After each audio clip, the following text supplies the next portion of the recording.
Negara kesejahteraan adalah sistem di mana negara memiliki peran besar dalam menyediakan layanan dasar bagi warga negaranya. Ketimpangan ini bukan hanya berkaitan dengan penghasilan, tetapi juga mencangkup akses terhadap pendidikan, kesehatan, dan layanan publik lainnya.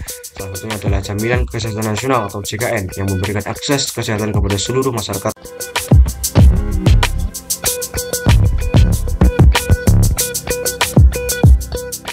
Ya, halo semuanya, nama saya Riki Kasaputra dengan NIM 174221009, mahasiswa Ilmu Politik Universitas Langka.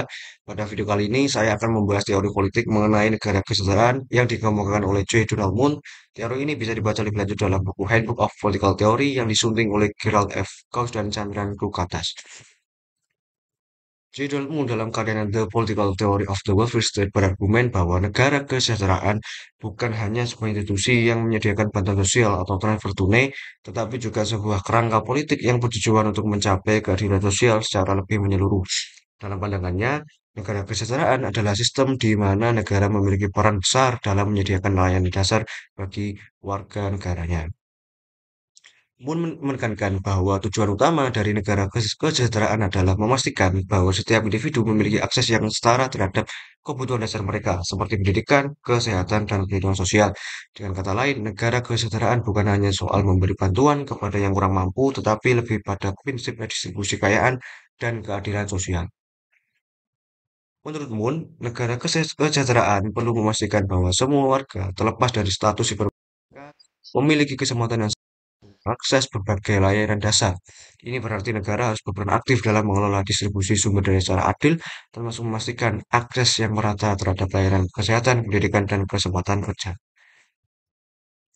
Di dalam teori pun, negara kesejahteraan harus berfokus pada pembentukan kebijakan yang menjamin distribusi yang lebih adil dalam masyarakat.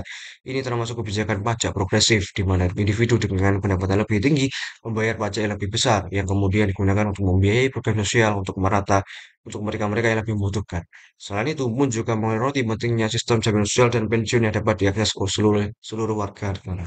Moon juga mengidentifikasi tantangan utama dalam penerapan negara kesejahteraan. Salah satunya adalah bagaimana mengatasi ketimpangan sosial yang ada di dalam masyarakat. Ketimpangan ini bukan hanya berkaitan dengan penghasilan, tetapi juga mencangkup akses terhadap pendidikan, kesehatan, dan layanan publik lainnya. Negara kesejahteraan menurut Moon harus berperan sebagai agen distribusi yang tidak hanya menyuplai bantuan, tetapi juga merancang kebijakan yang mengurangi ketimpangan tersebut.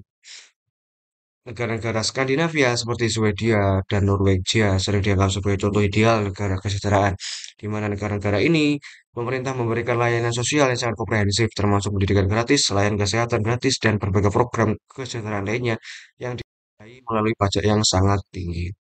Di Swedia misalnya, negara memberikan tunjangan untuk pengangguran, jaminan pensiun yang baik, serta akses kesehatan yang merata bagi seluruh warganya.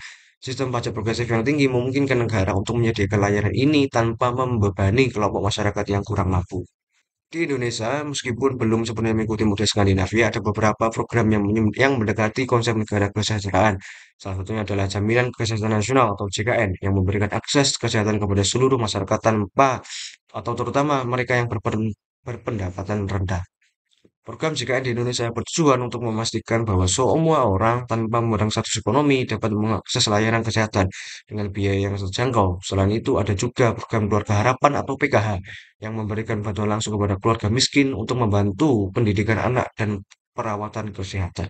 Indonesia juga menerapkan subsidi energi seperti subsidi BBM untuk meringankan beban masyarakat, terutama yang tinggal di daerah terpencil. Meskipun demikian, masih ada tantangan dalam memastikan distribusi yang tepat sasaran.